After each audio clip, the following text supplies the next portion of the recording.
ಎಲ್ರಿಗೂ ನಮಸ್ಕಾರ. ನಾನು ಕಾಂಚನ. ಹಿಂದಿನ ವಿಡಿಯೋನಲ್ಲಿ ವಿಷ್ಣುವಿನ ದಶಾವತಾರದ ಮತ್ಸ್ಯ ಅವತಾರದ ಬಗ್ಗೆ ತಿಳ್ಕೊಂಡಿದ್ವಿ. ಹಾಗೇನೆ ಇವಾಗ ಅದೇ ರೀತಿ ಎರಡನೇ ಅವತಾರ ಕೂರ್ಮ ಅವತಾರದ ಬಗ್ಗೆ ತಿಳ್ಕೊಳ್ಳೋಣ. ಸೊ ವಿಷ್ಣುವಿನ ಕೂರ್ಮ ಅವತಾರದ ಹಿಂದಿನ ಕಥೆ ಏನು ಅಂತ ತಿಳ್ಕೊಳ್ತಾ ಹೋಗೋಣ.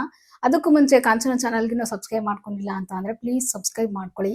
ನೀವು ಮಾಡ್ಕೊಳ್ಳೋ ಒಂದೊಂದು ಸಬ್ಸ್ಕ್ರೈಬ್ ಕೂಡ ನನಗೆ ತುಂಬಾ ಸಪೋರ್ಟ್ ಮಾಡುತ್ತೆ, ಎನ್ಕರೇಜ್ ಮಾಡುತ್ತೆ. ಸೊ ಪ್ಲೀಸ್ ಸಪೋರ್ಟ್ ಮಾಡಿ ಸಬ್ಸ್ಕ್ರೈಬ್ ಮಾಡ್ಕೊಳ್ಳಿ. ಹಾಗೇನೆ ಇವತ್ತಿನ ವಿಡಿಯೋನಲ್ಲಿ ವಿಷ್ಣುವಿನ ಕೂರ್ಮ ಅವತಾರದ ಬಗ್ಗೆ ತಿಳ್ಕೊಳ್ತಾ ಹೋಗೋಣ, ಬನ್ನಿ.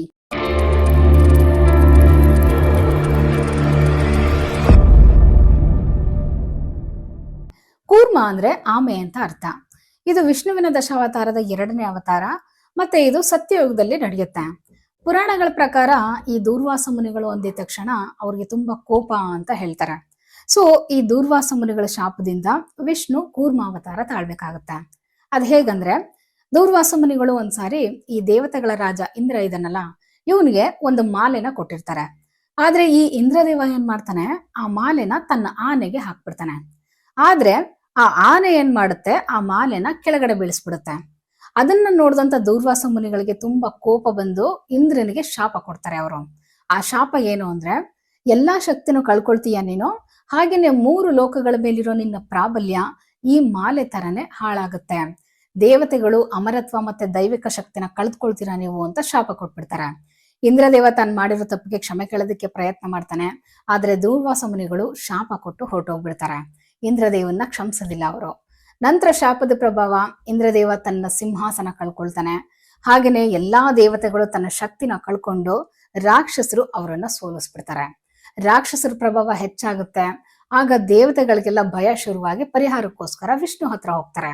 ನಂತರ ವಿಷ್ಣು ದೇವತೆಗಳಿಗೆಲ್ಲ ಹೇಳ್ತಾರೆ, ನಿಮ್ಗೆ ಮತ್ತೆ ಶಕ್ತಿ ಬರ್ಬೇಕು ಅಂತ ಅಂದ್ರೆ, ಅಮರತ್ವ ಪಡ್ಕೊಳ್ಬೇಕು ಅಂತ ಅಂದ್ರೆ ಕ್ಷೀರಸಾಗರ ಮಂಥನ ಮಾಡ್ಬೇಕು. ಆದ್ರೆ ಇದು ದೇವತೆಗಳಿಂದ ಮಾತ್ರ ಸಾಧ್ಯ ಆಗೋದಿಲ್ಲ. ಇದಕ್ಕೆ ರಾಕ್ಷಸರು ಮತ್ತೆ ದೇವತೆಗಳು ಇಬ್ರು ಸೇರಿ ಕ್ಷೀರಸಾಗರ ಮಂಥನ ಮಾಡ್ಬೇಕು. ಅದ್ರಲ್ಲಿ ಬರೋ ಅಮೃತದಿಂದ ಈ ಸಮಸ್ಯೆ ಬಗೆಹರಿಯುತ್ತೆ. ಅಮರತ್ವ ಮತ್ತೆ ಶಕ್ತಿ ಮತ್ತೆ ಪಡ್ಕೊಳ್ಬಹುದು ಅಂತ ವಿಷ್ಣು ಪರಿಹಾರ ಕೊಡ್ತಾರೆ.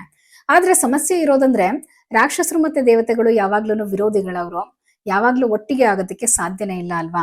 ಸೊ ಈ ದೇವತೆಗಳೇನ್ ಮಾಡ್ತಾರೆ, ರಾಕ್ಷಸರಿಗೆ ಹೇಳ್ತಾರೆ, ಸಮುದ್ರ ಮಂಥನದಲ್ಲಿ ನೀವು ನಮ್ಗೆ ಅಮೃತ ಪಡ್ಕೊಳ್ಳೋದಿಕ್ಕೆ ಸಹಾಯ ಮಾಡಿದ್ರೆ ನಿಮ್ಗೂ ಕೂಡ ಅಂದ್ರೆ ರಾಕ್ಷಸರಿಗೂ ಕೂಡ ಅಮೃತ ಕೊಡ್ತೀವಿ ಅಂತ ಈ ದೇವತೆಗಳು ರಾಕ್ಷಸರಿಗೆ ಹೇಳ್ತಾರೆ.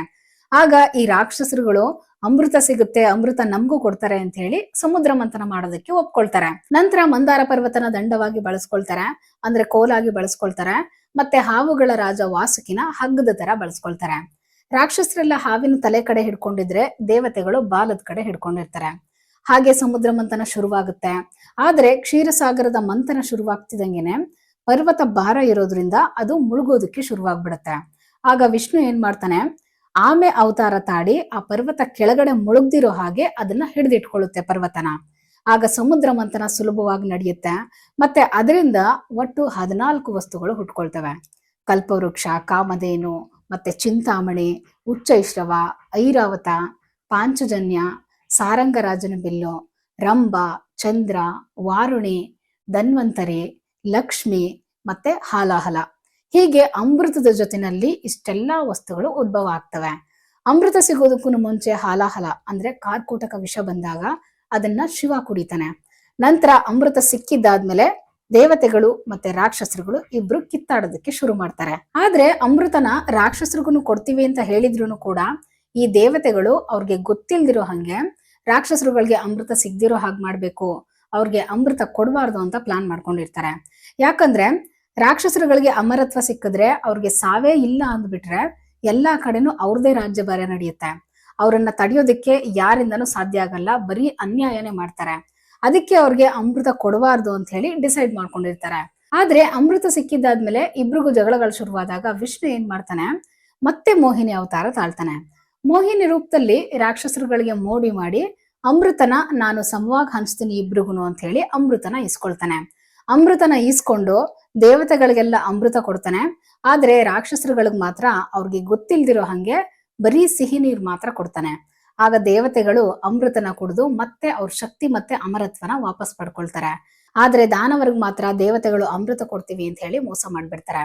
ಈ ರೀತಿ ವಿಷ್ಣು ದೇವತೆಗಳ ಶಕ್ತಿ ಮತ್ತೆ ಅಮರತ್ವನ ಮತ್ತೆ ವಾಪಸ್ ಪಡ್ಕೊಳ್ಳೋದಕ್ಕೋಸ್ಕರ ಕೂರ್ಮ ಅವತಾರವನ್ನ ತಾಳ್ಬೇಕಾಗುತ್ತೆ. ಹಾಗೇನೆ ಸುಂದರವಾದ ಮೋಹಿನಿ ಅವತಾರನೂ ಆಗುತ್ತೆ. ಇಷ್ಟು ಕೂರ್ಮಾವತಾರದ ಹಿಂದಿನ ಸ್ಟೋರಿ. ಈ ವಿಡಿಯೋ ಇಷ್ಟ ಆಗಿದ್ರೆ ಲೈಕ್ ಮಾಡಿ, ಶೇರ್ ಮಾಡಿ, ಸಬ್ಸ್ಕ್ರೈಬ್ ಮಾಡಿ. ಮತ್ತೆ ಮುಂದಿನ ವಿಡಿಯೋನಲ್ಲಿ ಇನ್ನೂ ಒಂದು ಇಂಟ್ರೆಸ್ಟಿಂಗ್ ಆಗಿರೋ ಟಾಪಿಕ್ ಜೊತೆ ಸಿಗ್ತೀನಿ. Thank you all. ಬಾಯ್.